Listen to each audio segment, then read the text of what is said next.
Good afternoon, everyone, and welcome to today's Risk Institute online talk with Professor Henrik Thoren and Professor Philip Gerlee.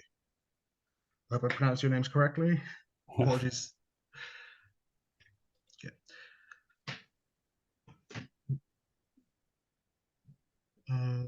Apologies, 1 second. Why is that not transitioning?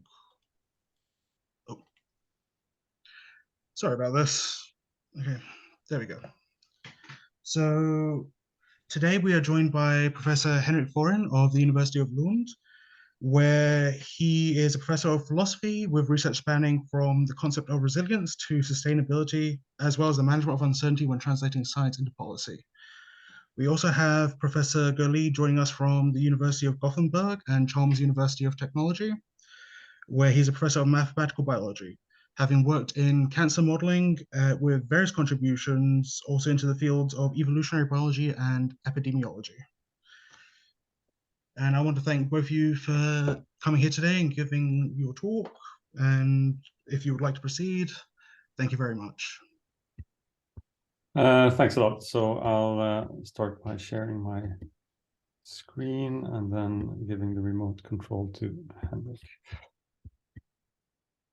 Okay, so thanks a lot for the invitation to talk about our work. I'll say something more about my background. So as Pedro mentioned, I'm a biomathematician, and I've been working mostly on cancer modeling and also in ecology and evolution.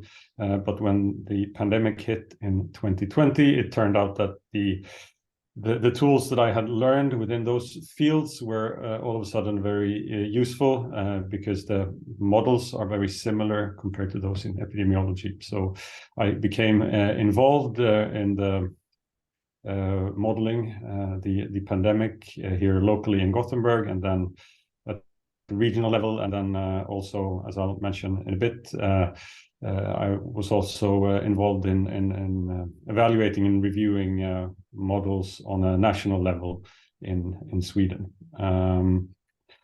So as part of what we'll talk about today draws on from that experience. Henrik. Yes, so my background is in theoretical philosophy, and I've worked mostly on issues in sustainability science and environmental science. We currently have a project together where we're going to look at COVID modeling, but the big project I'm currently engaged in concerns value assumptions in climate economics, where uncertainties play a big role. Okay. So that's my background here. Okay, so the overview is given here. So me and Henrik have known each other for a long time, but we've and worked together also on issues of complexity. But when the pandemic hit in 2020, then we started discussing more and more how the role of models in policy making, and these discussions have been going on and off, and they've now resulted in a manuscript which we've submitted, not yet published. So what we'll talk about today draws from that manuscript. But as we were preparing the talk, we realized that we wanted to make the presentation sort of a bit more concrete, and therefore we've focused on a specific aspect of the pandemic modeling in Sweden, which are these forecasts that were made by the Public Health Authority of Sweden during the spring of 2020. So I'll start by introducing them, and then Henrik will move on to say something about more generally about how models and uncertainty in decision making relate.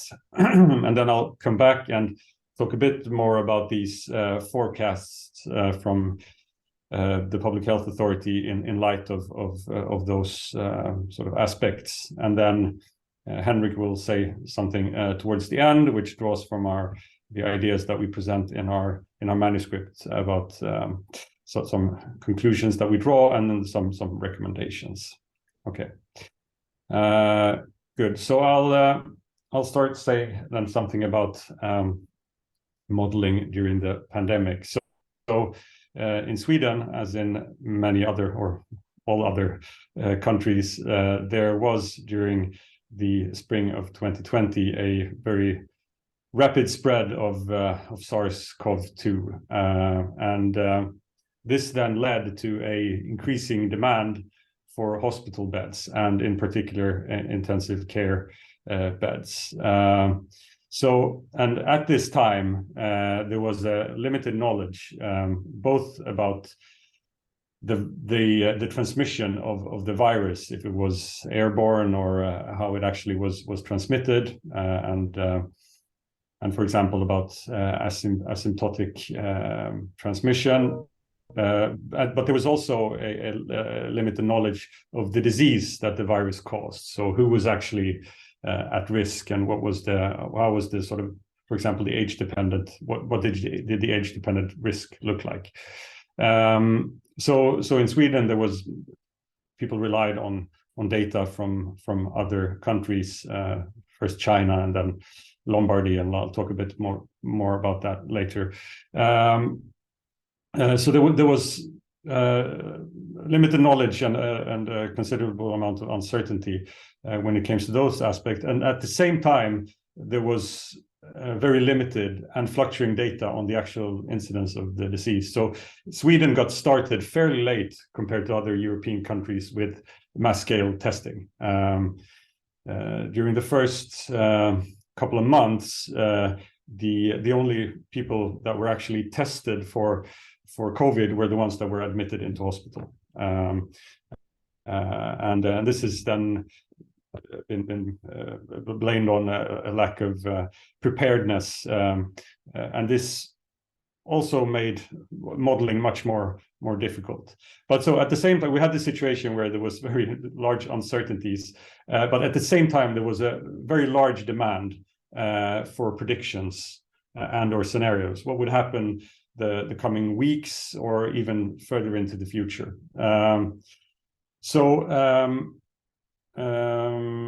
This task was tackled by the Public Health Agency of Sweden, and after the first year, they asked me and another group of epidemiologists that are listed here. It's Anna Jöud, Amis Beko, and Thomas Timka, to evaluate and review the work that they had done when it comes to pandemic modeling, and also other models that were published about the Swedish or predictions about Sweden during 2020. So we carried out this as a systematic review and commissioned by the Public Health Agency, and this was then published in. The report was published in the summer of 21, and then we took parts of that and turned that into a more sort of compact scientific, or like a paper in English that was published in Scientific Reports, and that's this one here. So parts of what I will show here draws from this paper, so if you want a more sort of in-depth view of the computational models that were used, then I can recommend that paper.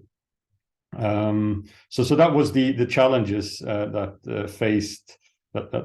modelers faced. But I think before moving on, I think it's sort of worth pointing out some sort of things that made Sweden stand out when it comes to modeling the pandemic. Of course, Sweden differed in many ways compared to other countries, even neighboring Nordic countries. So, and there's a lot that can be said about that, but here I will focus on a very specific aspect of the sort of the Swedish approach here. So in most European countries, and also in the neighboring Nordic countries, the public health authorities realized that they were faced with something, a difficult task, and they asked for help from academia. So there were modeling groups that were formed that consisted of academics with experience in mathematical modeling. So applied mathematicians, biomathematicians, epidemiologists, and so on. And they then constructed models and produced predictions and scenarios that were used for decision making. But this did not happen in Sweden. So the Public Health Authority of Sweden carried out all forecasts and modeling on their own. So there were no expert modeling groups that were formed, and everything was done by a rather small group at the Public Health Authority. So it was something like 7 or 8 people that did this throughout the whole pandemic, basically. So that was a special. Another thing that at least that sort of separates what happened in the UK compared to Sweden, at least, was that early on there was a decision in this group of modelers that they would not employ individual-based models or microsimulation models to predict the spread of COVID. Models that they already had developed for influenza and had used year after year in order to predict the peak of the influenza epidemic. But they decided that the uncertainties involved were too large. So this is then in contrast to what happened in the UK, where the imperial model that you probably know of was used and had a large impact on the decisions that were made in the early phases of the pandemic. Okay, so this did not happen in Sweden. That did not mean that the forecasts that were produced were excellent in any way. But so there was actually a lack of quality for the forecasts that were produced by the Public Health Authority of Sweden. And then this led many healthcare regions and hospitals to construct their own local models because they didn't really trust what they were given from official sources. So I'll go into more detail about that in a little while. Okay, so if you have any questions or if I need to clarify anything, just please interrupt. Okay, so what did these forecasts look like? So they published 3 reports: 20th of March, 3rd of April, and 13th of May, and they were. So it's also important to understand that in Sweden, the health care is organized into regions that are largely autonomous. So they have the responsibility to provide care for the occupants or the people that live in that region. So the Public Health Authority, their responsibility is to provide information and knowledge for the regions to take appropriate action. So they published these 3 reports and they were based on then data first from outside of Sweden, from what happened in Wuhan, and then the second report was based on data from Lombardy in Italy, and then the last report that came in May was based on data in Sweden. Now, what was striking about these reports that were published was that there was no actual description of the models that produced the forecasts. There were verbal descriptions of the assumptions that went into the modeling, but they did not provide any model equations or any code that produced the forecasts. So and this created a lot of confusion among practitioners. There was one parameter value that was discussed at length, and it's maybe worth mentioning then. So what they looked at when they analyzed data from other regions was this thing known as the clinical attack rate. So this is the fraction of the population that will become hospitalized during the outbreak. All right. So and what they estimated was that 1% of the population in Sweden would become hospitalized during the first wave of the pandemic. This turned out to be an overestimation, but nevertheless.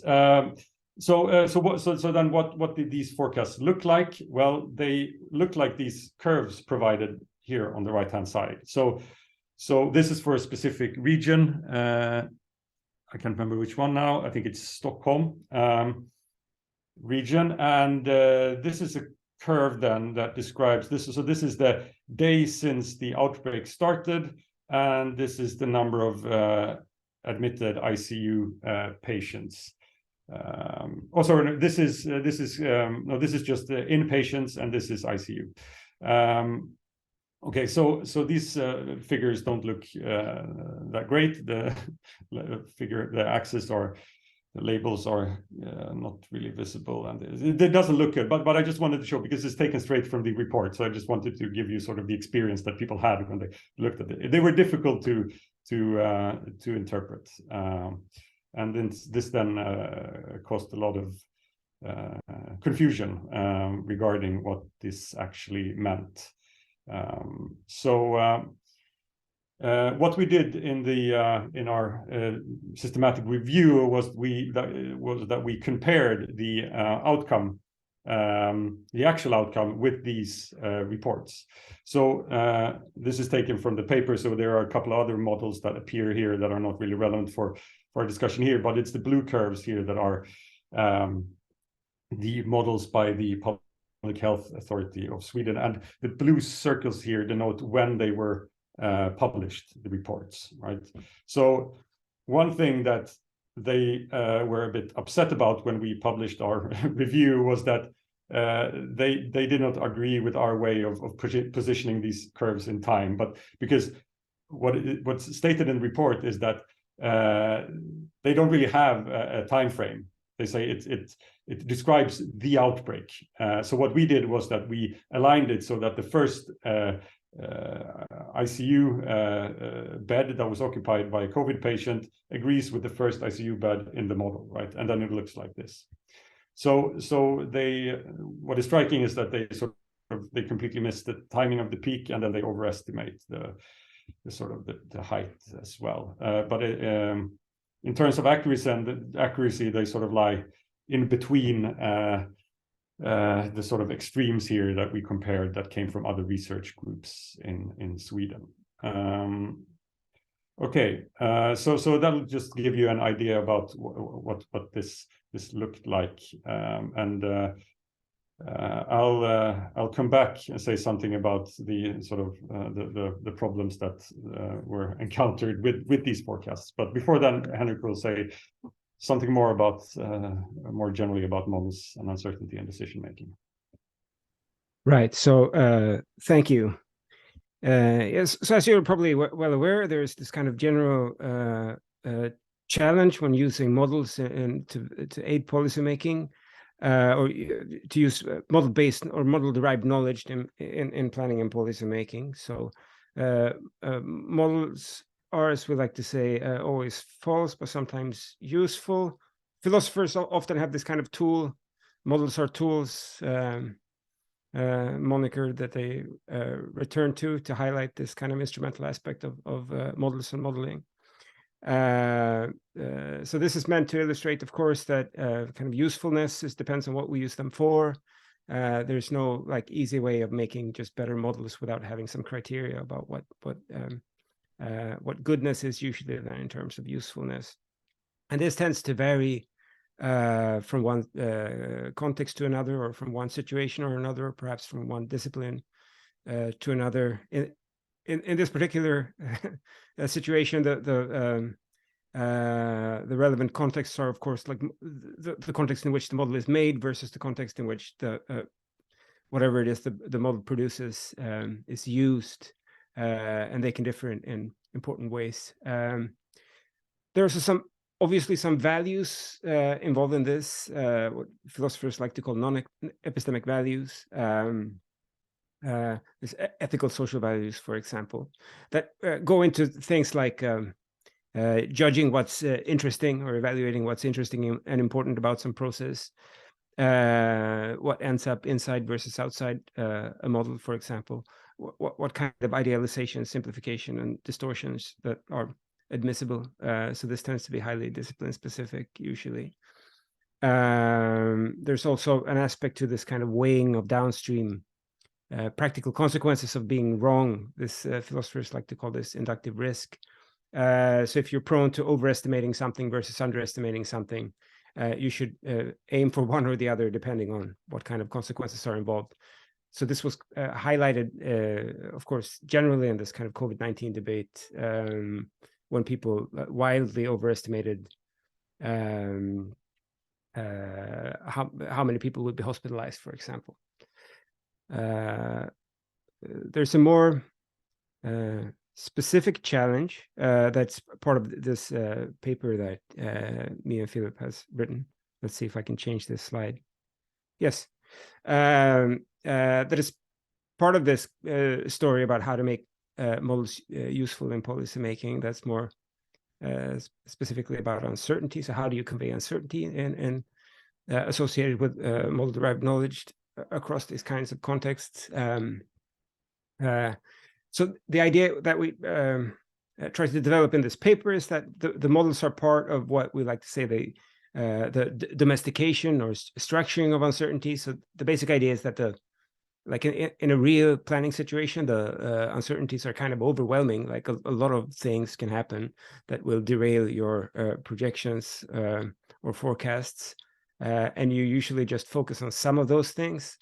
I mean, some eventualities might be known to be very unlikely, say, and you can therefore disregard them. But others are not quite like this. So they're rather maybe things you keep out in order to keep like a model that's fairly stable and looks the way you would expect them to look, say. Models, usually by way of these various assumptions and idealizations that are involved in like a necessary component of model building, pick and choose among different sources of uncertainty and focus on some rather than others. So this is seems to be really part of like it's part of the conceptual process in which we kind of categorize maybe different kinds of uncertainties. So what comes out as a deep uncertainty, for example, versus some other kind of uncertainty, is part of this process, right? So it depends a little bit on the kind of models you use and the kind of methodological choices that underpin those models. So very basically, we have some other examples of this in the paper, but a very basic example of this would be, I mean, that the way statistical models versus mechanistic models, for example, abstract away from the systems they try to model, and how that affects how uncertainties become structured. I mean, where they end up. So you would be, in the one case, maybe you have this kind of simplifying or distorting idealizations, and in the other case, it's more about the quality of the data and choices about data sources.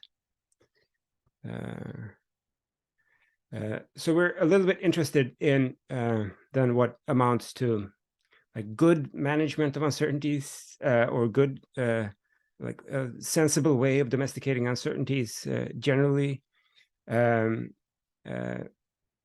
Maybe just an observation here is that it obviously seems like a problem sometimes that this kind of narrow way of structuring or domesticating uncertainties gets kind of forgotten in these processes. So there are lots of examples of this from the field that I'm currently studying in climate economics, where there's a lot of uncertainty about the parameters regarding the dynamics of the climate system, say that the climate economists just pick something that they consider to be the best guess, but that's not actually what's how the climate researchers like to think about the uncertainties of these model projections.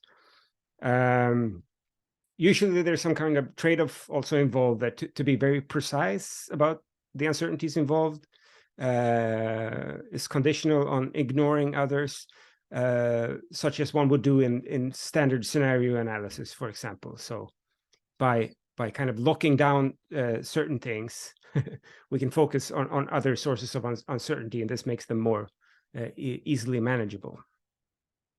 So what we think here, just to cut this very shortly, is that good uncertainty domestication practices at the science policy interface involves much more than merely, say, minimizing uncertainties or trying to express them very precisely. So this is kind of a pedestrian point. I mean, many have made this before. But there's can be obvious tensions here between what maybe modelers would like to do. I mean, and what motivates them to adopt various idealizations, say, that impinge on this domestication of uncertainty versus what is important in the for the decision makers. Crucially, it seems what's useful in like the planning situation or decision making situation depends on what the planner or decision maker demands, what their needs are, and what kind of information they can digest and can be expected to use. So, for example, philosopher Matthias Frisch has argued that depending on what kind of decision-making rules they're using, this is kind of a decision theory approach to things, but depending on what kind of decision rules you use, you can use different kinds of probabilistic information. So if you're expected utility theory kind of person, then you want like very precise things. But if you're operating on something like the precautionary principle, then you don't need that kind of precision in the probabilistic information. As I said before, their decision what the decision makers need and demand can differ from what the modelers like. This has been empirically looked at, where they found that the decision makers are often looking at wanting like a broader spectrum of uncertainties than what the modelers are interested in. There's an obvious aspect of competence, like it's of course an idealization. When we talk about the science policy interface, we often think that there are these scientists, and then there's some very sharp boundary, and then there are these decision makers. But I mean, usually in the real world, there's this kind of, you have some kind of very decision makers on one end of the spectrums, and then pure scientists on the other. And along the way, there are a lot of different kind of halfway kind of people that are part decision makers, part experts. So what kind of information they can, probabilistic and uncertainty information they can handle, depends on their competence, of course. And a final point here is that the responsibilities of the decision maker matters. So what they can be held accountable for. So usually decision makers are not these kind of generalized social planners or something that decision theorists like to think of them as, but they have specific domains of interests where they have certain responsibilities. They're interested in the uncertainties that have to do with those things, right? So usually not everything. And a final note here on transparency and uncertainty. So the way philosophers have usually discussed this problem of managing uncertainty isn't in terms of these kinds of inductive risks. So on this approach, managing uncertainties becomes just like the other side of the coin of managing the import of non-epistemic values. And then the idea has often, not always, but often been that the main mechanism by which we should do this is being transparent about things. So this makes model information better. So this is, of course, at least partly true, but it's as, for example, Kevin Elliott has noted in a couple of recent papers, it's not really sufficient. We can be transparent about a lot of different kinds of things in models. The uncertainties themselves, of course, that's a common approach, or the models themselves. So that seem to be lacking here often. But also maybe the domestication, how uncertainties are domesticated, which is maybe more complicated to be transparent about. Yes, so now I hand back to Philip here briefly.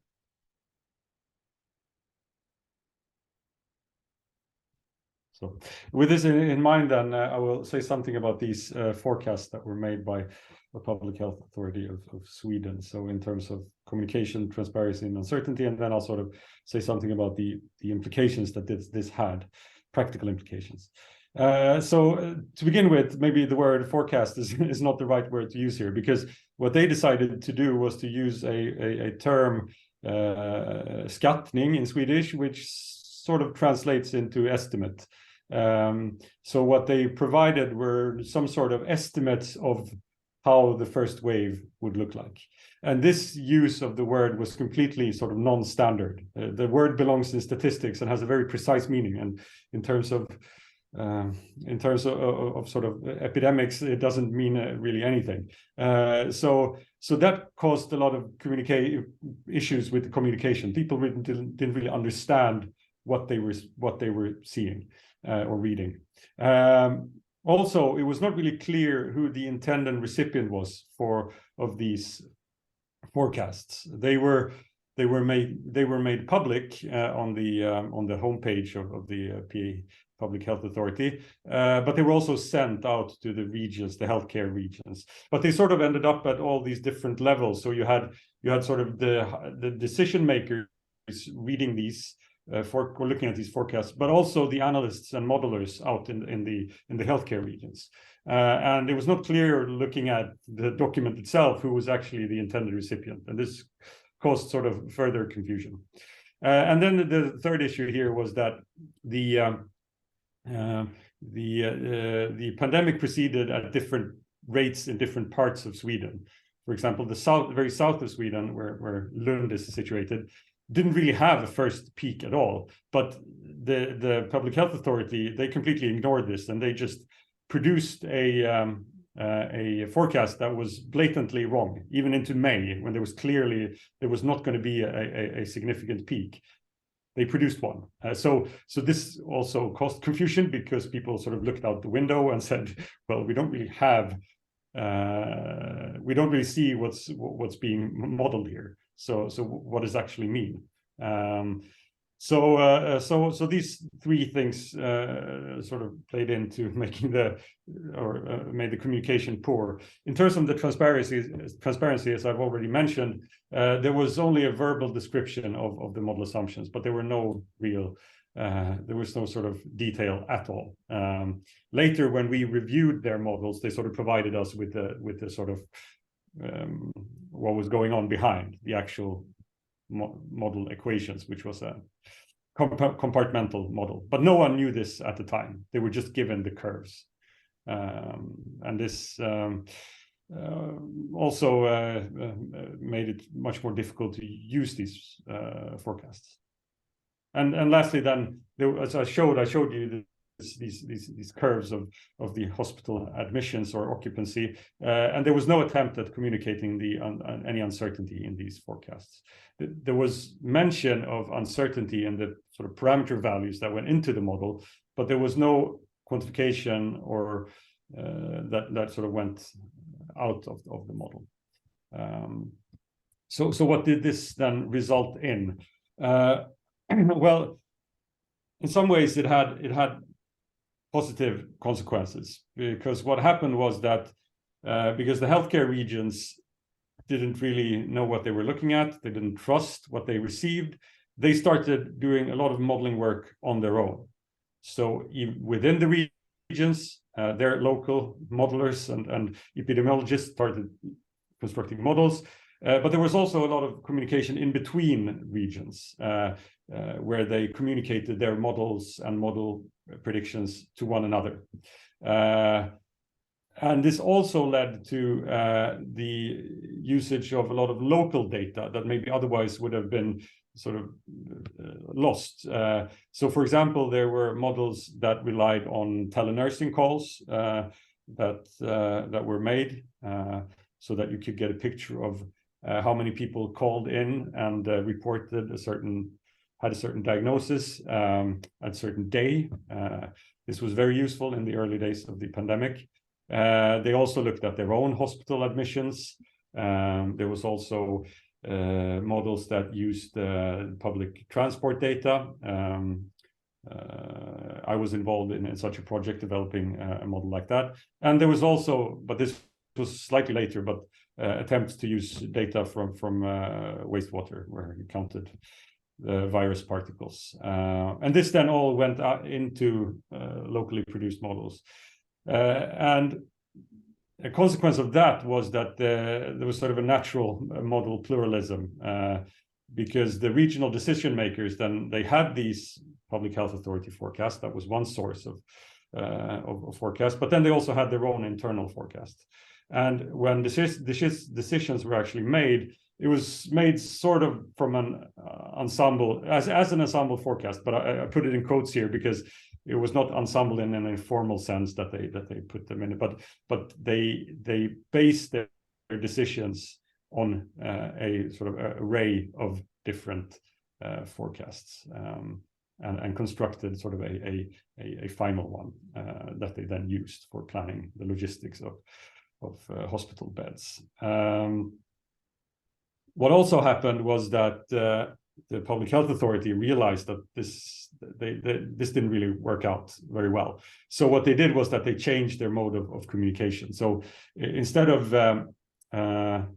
just publishing the reports and the forecasts, they contacted the chief medical officer in each region, which is responsible for controlling disease transmission. There's a specific word in Swedish, and me and Henrik struggled to find the English translation, but something like a chief medical officer. And they gathered all these in a Zoom room, and they showed them the forecasts, and they also had a physician in their analysts unit that was sort of embedded and helped them communicate the forecasts to the regions. So this then improved how it was received. So that sort of sums up what sort of went wrong and the consequences that had for the future modeling of the pandemic. And back to Henrik, who will say a bit more about this.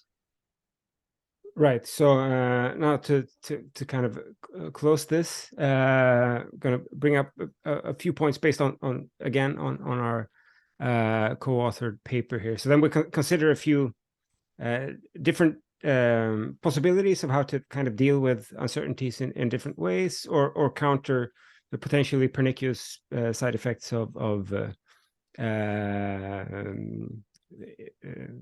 opaque ways of domesticating uncertainties.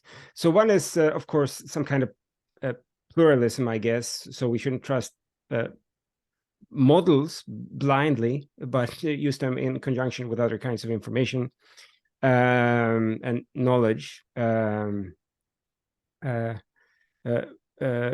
Not least in these kinds of situations, maybe also, I mean, other kinds of scientific knowledge, of course, but also what in Sweden is often called beprövad erfarenhet, which translates to something like practical experience. So this is usually mandated that healthcare and education should be based on both scientific knowledge and this kind of practical experience.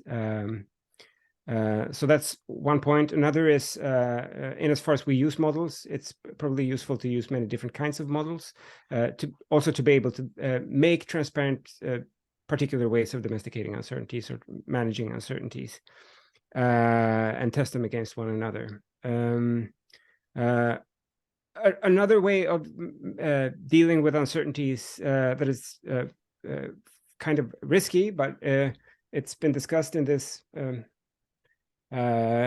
domain, you might say, is model integration. So, for example, then in climate economics, people deal with so-called integrated assessment models, where you couple different kinds of models, climate models and economic models in that case. But this has also been done, I mean, for COVID-19 models, where you try to do cost-benefit analysis of interventions, for example.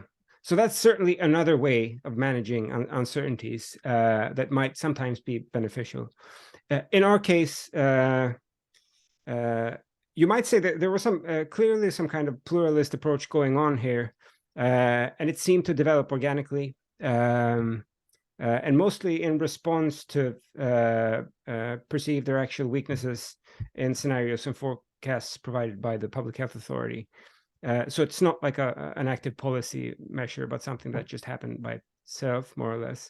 There was an active decision not to try to do integrated assessment models, and the reason for this was that you internalized then a lot of uncertainties inside the model, which make things harder, or can make it harder anyway.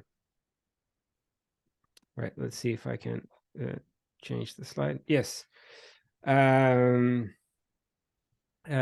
Another issue has to do with transparency and maybe in particular uncertainty communication. As Philip mentioned, the uncertainties here were communicated in kind of weird ways that people didn't really understand. I mean, in other organizations, such as, I mean, most prominently maybe the IPCC, a lot of effort has been put into developing standardized and calibrated ways of discussing uncertainty, such as the uncertainty framework that has been used by the IPCC since there's been a few different ones, but the one that they're currently using has been used for the last 2 assessment reports.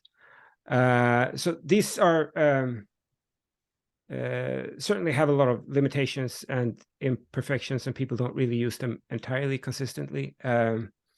But nonetheless, and they might also be like overbuilt for this particular purpose. But minding how one communicates uncertainties is obviously important. And the experience from the IPCC is that this can help. Yeah, just to repeat what I said, maybe in this case, there was no such thing. So no standardized way of discussing uncertainties, and they, for some reason, opted for this obtuse way of doing it, which seems very bad. So here one should do more clearly.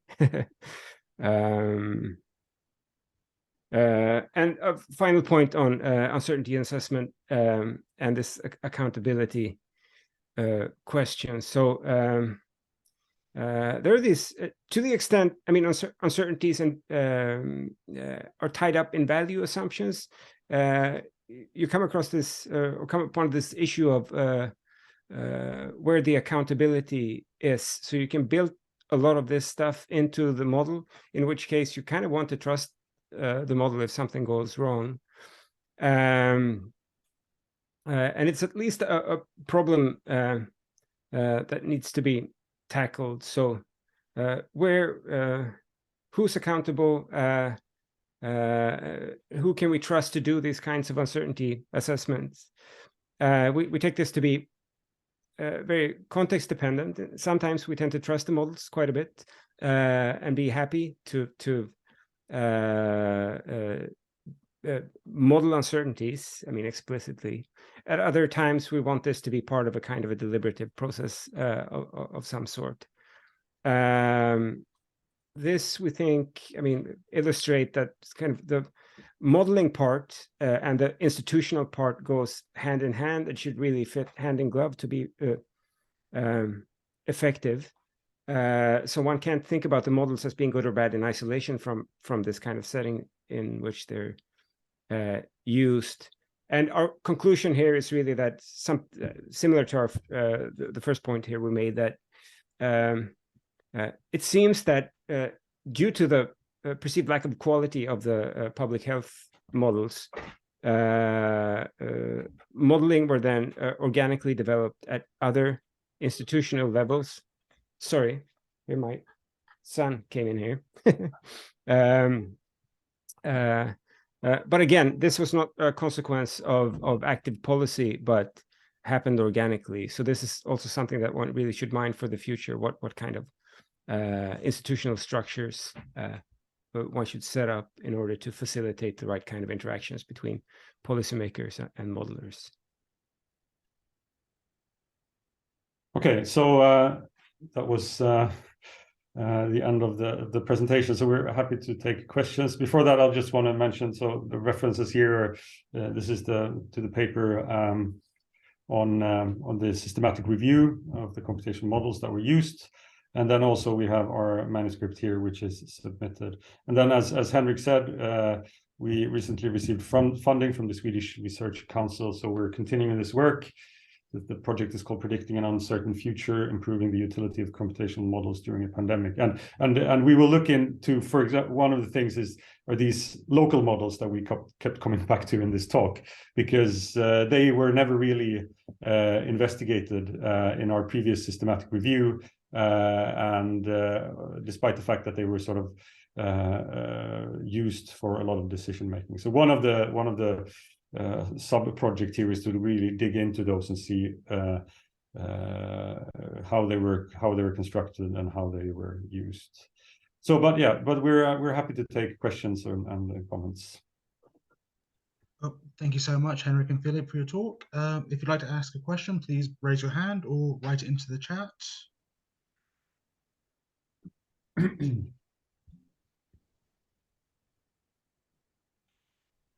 Any questions? No? Then I may start then. I actually had a question about the communicational uncertainty to policymakers in a highly volatile or dynamic situation, such as COVID or a natural disaster. In many situations where like a decision is made really quickly, you want to focus more on the core pieces of information rather than actually, once again, having to go into the details. But when you slim it down like that, often you'll sort of either misrepresent or misunderstand the uncertainties within a model or its outputs. So my question is, what do you believe is the best way to approach communicating uncertainty to decision makers in a situation where every decision is time dependent? Sorry if I asked that incorrectly. Henrik, do you have any? Yeah, so so this is very difficult to say, of course. I mean, this is obviously the limitation of this kind of situation, that there's no way of you can't just take a cue from climate science or whatever, where you have lots and lots of time to do this, and it's kind of hard to know like what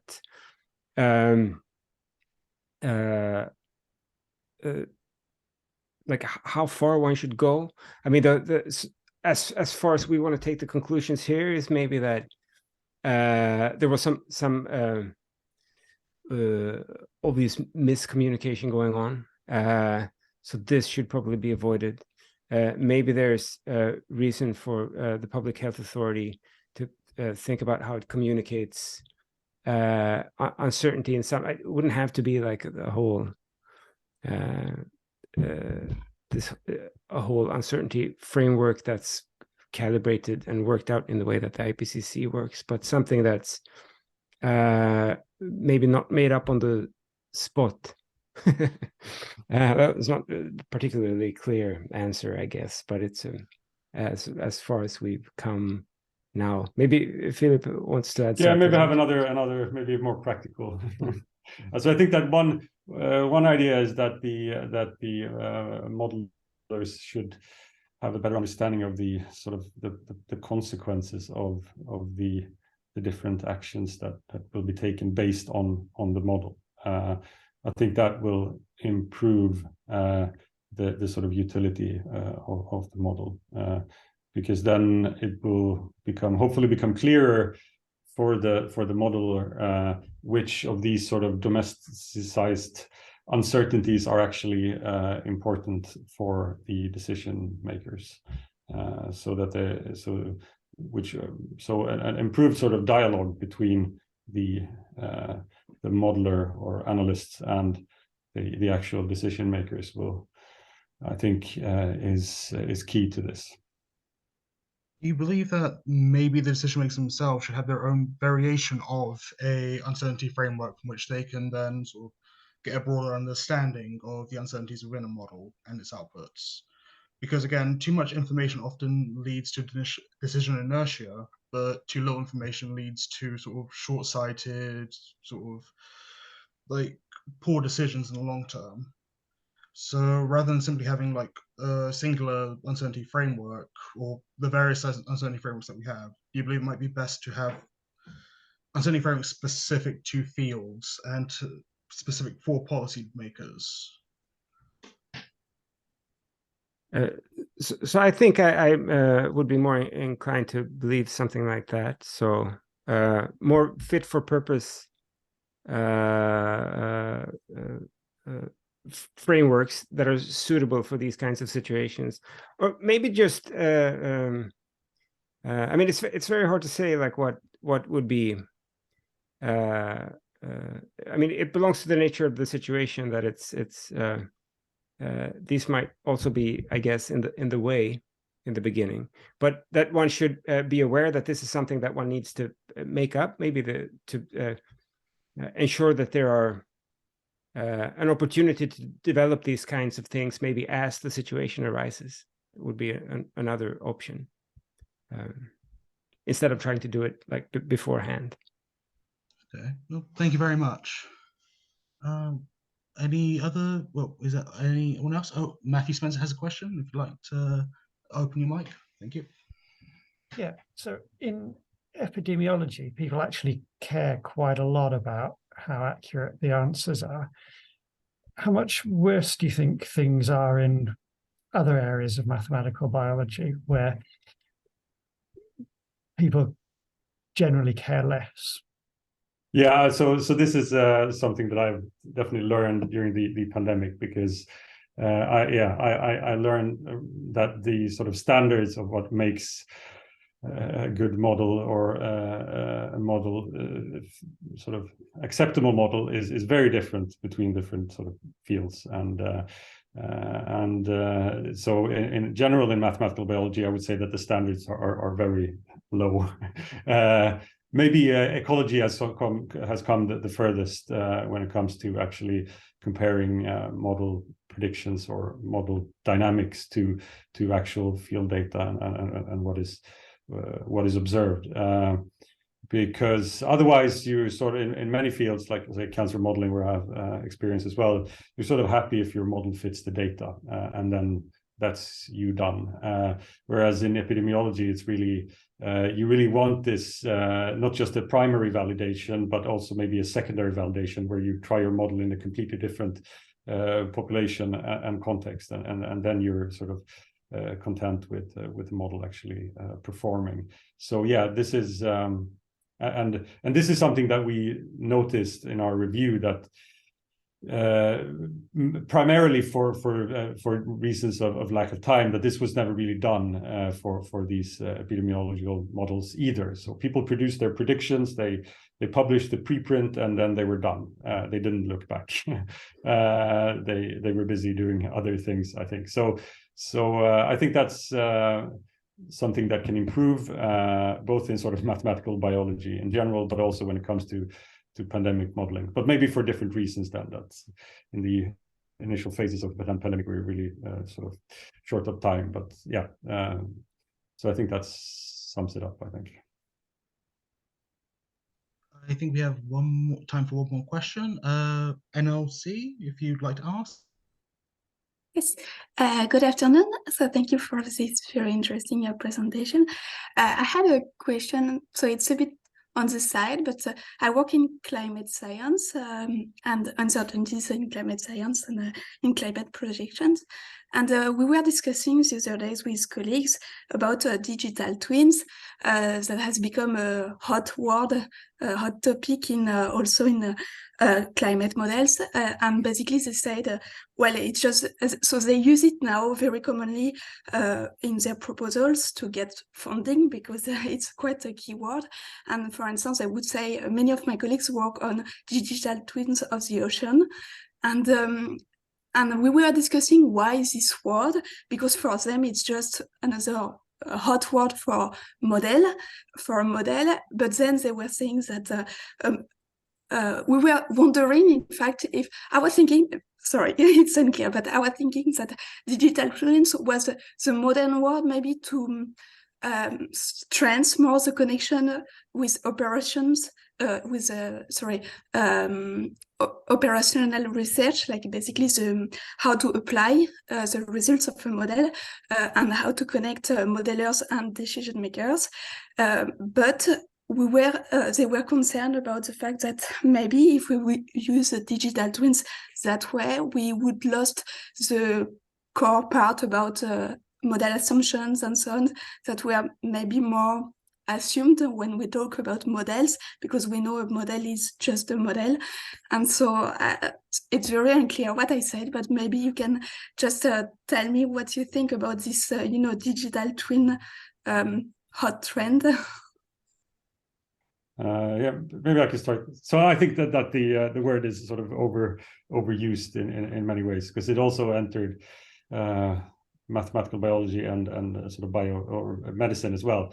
And I think that when you have such large uncertainties in the system that you're modeling, then describing it as a digital twin is sort of misleading, because it sort of it conveys the idea that you actually have like a digital copy of the system in your computer, and I don't think that's accurate in many of the cases where it's applied in medicine. At least you model the system on a completely different sort of granularity or resolution than the sort of actual dynamics plays out on. So I think it's, in some cases, it's misleading.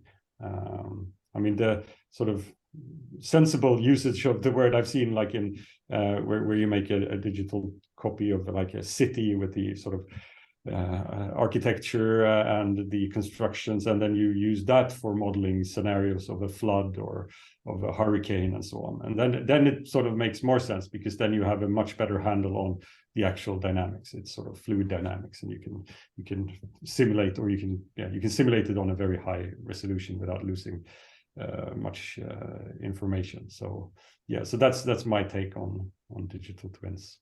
I'm not sure if Henrik has any thoughts. No, I think I can only like second. This seems like a dangerous way of talking about model. I mean, this hides precisely the fact that one is still dealing with models somehow, and usually in many situations it's very interesting and important for policymakers to understand what the limitations are, rather than hide them away.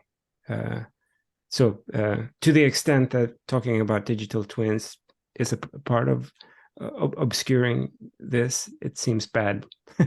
Yeah. Okay, thank you. Thanks. Thank you very much. Thank you, Noemi, for your question, and thank you, Henrik and Philippe, for your talk. Really grateful for having you both here. Before we end, I just want to make a couple of quick announcements. 1 second, let me just put it up on screen. There we go. So, So next week we'll be having Jeremy Nichols on for a talk as part of our Risk Institute online session.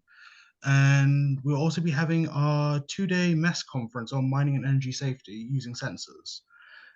We hope you can all join us for both talks, and we still need to just confirm final details, but Martin Daza will also be giving us a talk on the 28th of February.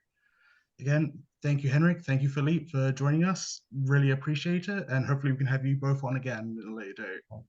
Thank you so much. Yeah, thanks everyone.